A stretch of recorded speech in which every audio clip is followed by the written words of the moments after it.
Hello, welcome to the Program Management and the Art of Communication Certification Program. We're in our fourth course, Designing Project Information Hubs for Program and Project Performance. And in week 1, we've been talking about project communication networks. In module 4, we're going to talk about how to scale up that project communication network to more effectively handle those large projects and programs that you're on. So remember when I introduced the transmission communication model, and I said this is the building block for our networks. So let's take another look at it again. So we have encoding and decoding. We interpret the messages that we encode and decode, and we have some feedback here.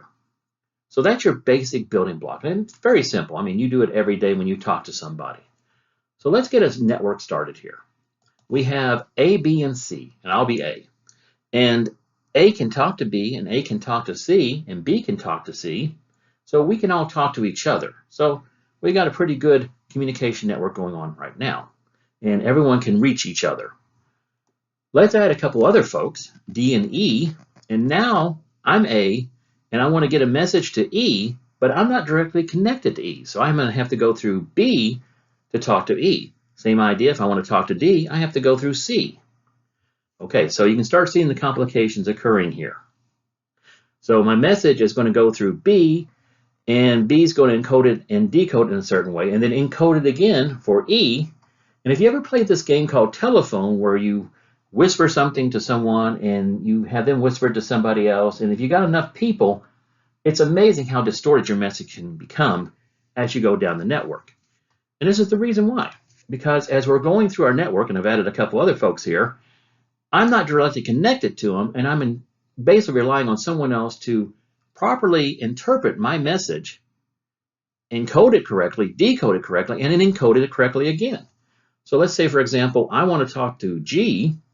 Well, I'm going to have to talk to C, and then C is going to have to talk to D, and then D talks to G for me. So it's already gone through several rounds of encoding and decoding and interpretation. Same idea here with if I want to talk to E and F, I'll have to go through I'm A, sorry. I'll have to go through B. B gives it to E. E gives it to F. Or I could go through C and D. And I bet if I gave the same message to E and D, and it both went to F, that F may get two different interpretations of the same message. Now, what happens, though, when we have someone outside of our network? So how do I get a message to I, J, or H? Well, at this point, they're not connected to each other. So I'm going to have to figure out a way to connect these folks. And then let's say, for example, we have one person totally out of the network, K. So as you can see here, I got to find a route to them or build a route. So when we start with a simple model, the transmission communication model, yeah, it makes a lot of sense because we got encoding, decoding, and interpretation. And I can use feedback to help me make sure the person understands me. But if I'm going to have to go talk to G, I'm going to have to go through several rounds of encoding and decoding and basically rely on other people to interpret my message correctly and encode it and decode it correctly.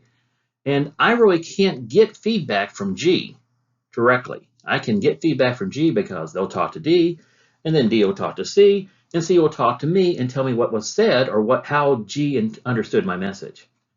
So as you can see here, this is how it gets complicated pretty quickly when we talk about our networks and when they grow so large. So what is our formula? It's called the Communication Channels Formula. It's really kind of simple. You'll probably see this on the Project Management Professional test. And you can put this into an Excel spreadsheet, and all you're doing is you're multiplying N, that's your number, times N minus 1, and you divide that by 2. So what's N? That's the number of stakeholders. So the more stakeholders you have, the more communication channels you have. And how quickly do these communication channels grow as you add more and more stakeholders? In the previous slide, I showed you the communication channels formula. So let's go ahead and work with that formula and give you an idea of how quickly communication channels can grow. So here's a table, and the N here is the number of people involved in the communication. So with 2 people, there's only 1 communication channel. 3 people, we've got 3 communication channels. Makes sense so far, right? When I go to 4 people, though, notice it jumps up to 6. And when I go down to 10, it's 45 communication channels. By the time I hit 1,000 people, we're looking at close to 500,000 communication channels. And if you graph this out, take a look at the people and communication channels. So in other words, here's my blue line. And as you can see, it grows pretty linearly. It's just 10 to 25 to 50 to 100. So it doesn't grow that fast. But when you take a look at the number of communication channels, you're getting a very big jump in the number of communication channels that can occur, even if we have a slight increase in the number of people involved in the communication. So remember when we talked about the Boston Big Dig and we had 5,000 people? Guess how many communication channels there were? Do you think it's 100,000, 500,000, a million, or 10 million? Take a quick guess. All right. With the Big Dig, with 5,000 people, the number of communication channels was 12,497,500. Think of that. That was the number of communication channels that we had in the Boston Big Dig. And when you have a network that large, think of how signals can get lost or rerouted, and you're not getting the proper feedback. Just think of the confusion that can occur, and how do you keep up with all that communication? Hi, I hope you're enjoying this free lesson from the University of Maryland's Project Management Center for Excellence. If you want to check out more lessons just like this one, click the link in the description below where you'll be able to go to our website on executive project management. There, you can find edX courses, professional short courses where you can learn from an instructor like me, as well as request custom team training for you and your organization. All right, let's get back to the lesson, and I'll see you at the end. When you have many communication channels on your programs or projects, the best strategy is to divide and conquer. And what I mean by that is building this intermediate communication networks. I have lots of team members, and I have stakeholders, and I have a senior executive, and I may not need everyone talking to each other. It could cause confusion. So what I would do is I may limit, and I do this actually as a practice of my projects and programs, I'll limit my interactions with my team members, with my stakeholders, and the senior executive. Not because I want to be a control freak and I don't want them to, get any notice by the senior sponsors or the stakeholders, but I've had situations before where a executive sponsor or a stakeholder has gone beyond my back, talked directly to a team member, and usually the conversation starts, wouldn't it be cool if we added this feature? No one told me about it. And next thing I know, my project has a new feature that I didn't budget for, have it in the schedule, had it in my work breakdown structure, and it's causing problems.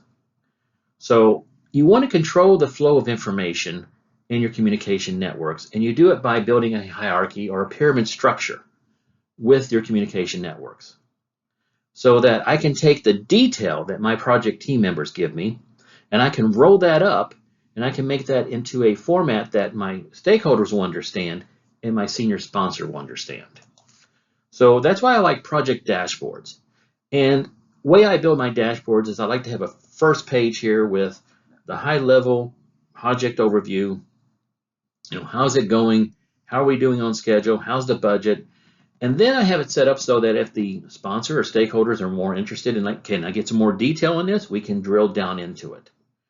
So it's a good way to control the flow of information and communication in your networks so that people are not overwhelmed with information and communication, or they pick up on things that really don't matter, but they're starting to obsess over. I don't know if you've ever had that in a meeting where you've had a senior sponsor look at something on your chart here, and all of a sudden it's like, why is this happening? And the rest of the meeting is they're just really concerned about this minor detail that doesn't matter, but they've fixated on it. So by using intermediate communication networks, you can help control the flow of information, control the flow of communication, not to be just, telling people what they can hear and what they don't hear, but better to allow them to understand and get a better picture and get the level of detail they need. Think about our Boston Big Dig. We had over 12 million communication channels. And we had all kinds of information and signals coming through those communication channels. And you can quickly overwhelm your executive sponsor, your senior stakeholders with all that information. So the best thing here is to Roll it up, aggregate it, and make it presentable, but always be prepared. And I tell you, this is a thing that'll save you in a briefing.